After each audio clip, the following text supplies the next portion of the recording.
पण तुम्हीच तर पक्ष चोरला अशी त्यांना पण शंका होती. जय पवार म्हणाले परवाच्या भाषणामध्ये, जय पवार म्हणाले की आपण घाईघाईने शपथ का घेतली, आपण जर उशीर लावला असता आणि 13 दिवस थांबलो असतो तर कदाचित पक्षच आपल्या ताब्यात राहिला असता का नाही. जय पवारांचं वक्तव्य आहे, बारामतीतलं भाषण आहे. त्यांना शंका आहे तुमच्या पक्षाबद्दल की तुमच्या पक्षातल्या लोकांनी पक्ष ताब्यात घेतला असता अजितदादांचा. कोणी घेतला असता? शरद पवार साहेबांनी घेतला असता किंवा तुमच्या पक्षातल्या नेत्यांनी घेतला असता. तुम्ही होतात, तुमच्या पक्षातले जे काही वरिष्ठ नेते होते त्यांनी घेतला, ज्यांच्याबद्दल चर्चा चालू होती. सर्वात आधी जय पवारांच्या वक्तव्यावरून मी हा प्रश्न विचारला. ठीक आहे, ते त्यांचं वक्तव्य आहे, तो भावनिक आहे, तो सुद्धा प्रामाणिकपणे मी सगळेच ते लोक काकी काकी पार्थ आणि जय हे दादांना न्याय मिळावा त्यासाठी त्या ठिकाणी ते प्रयत्न करतात. त्यांच्या त्या वक्तव्याबद्दल मी बोलणार नाही. विषय एवढाच आहे की पण तुमच्याबद्दल म्हणजे राष्ट्रवादी काँग्रेस शरद पवार पक्ष यांच्याबद्दल विश्वास नाही आहे. तुमच्याच कुटुंबातल्या दुसरा पक्ष असलेल्या तुमच्या भावंडांना, असा त्याचा अर्थ आहे. फरक असा आहे, डायरेक्ट चोरणं आणि मनामध्ये भीती आणि शंका असणं. आज या महाराष्ट्रामध्ये आणि राज्यामध्ये, या देशामध्ये सुद्धा जर टूक तरी वाजलं ना, पवार साहेबांचं काय ह्याच्या मागे आहे का अशी शंका सगळ्यांच्या मनामध्ये येते. पूर्वी येत होती, आत्ताही येते. आता दादा गेल्यानंतर पवार साहेबांनी या पक्षाचा ताबा घेतला तर उद्या आपलं काय होईल?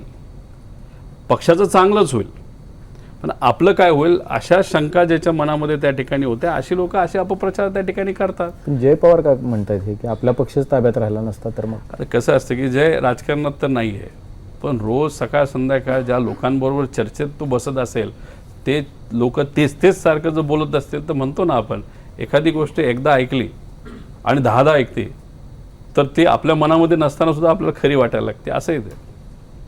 पण म्हणजे तुम्हाला असं वाटतं तुमच्या पूर्ण म्हणजे अजित पवारांचं कुटुंब आता एकीकडे आहे आणि अख्खं पवार कुटुंब एकीकडे आहे. काल पण कोणीच नव्हतं तिथे, सगळे फक्त अजितदादांच्याच कुटुंबातले लोक होते. आता तुमच्या म्हणजे तुमच्या दोन कुटुंबांमधलं हे ट्रस्ट डेफिसिट जे आहे, अविश्वासाचं वातावरण जे आहे, ते आत्ताच्या सगळ्या स्थितीला कारणीभूत आहे. दोन पक्षांमध्ये फूट असणं, दोन कुटुंबामधली फूट. मी काल कर्जत लावतो, कर्जत आणि बारामतीमधलं अंतर 1 तासाचं आहे. युगेंद्र हा बारामतीमध्येच होता.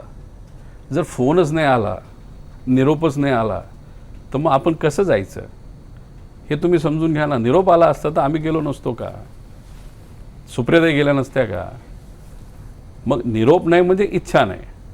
आता इच्छा नेत्यांची नाही का कोणाची नाही हे माहीत नाही. काही लोक कार्यक्रमामध्ये व्यस्त असतील, जय आणि पार्थ त्या कार्यक्रमाच्या नियोजनात व्यस्त असतील.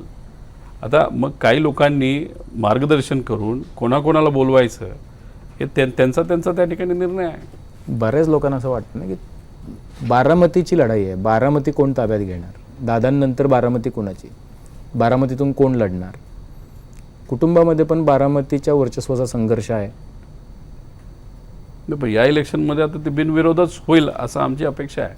भविष्यात एक तुम्हाला सांगतो की युगेंद्र जेव्हा लोकसभेमध्ये बारामती मायनस आहे अजितदादांना, म्हणजे सुनेत्रा काकींना मायनस आहे. युगेंद्र जेव्हा त्या ठिकाणी उभा राहिला तेव्हा दादांना प्लस गेली. कर्तृत्व कोणाचं होतं? अजितदादांचं होतं. अजितदादांनी कर्तृत्व ठेवलं म्हणून सातत्याने 7-8 वेळा ते निवडून आले. आता काकींना ती संधी आहे. कर्तृत्व ज्याचं असतं मतदारसंघासाठी जे लोक करतात ते कधी हारत नसतात. म्हणजे 29 मध्ये पवार विरुद्ध पवार असा संघर्ष होणार. ते तो विषय नंतरच आहे, फार लांब. राजकारण 2 वर्ष, 3 वर्ष आहेत, 3 वर्ष आहेत. आता ते वेगळी पार्टी, आमची वेगळी पार्टी, पण आज बिनविरोध होणं महत्त्वाचं आहे.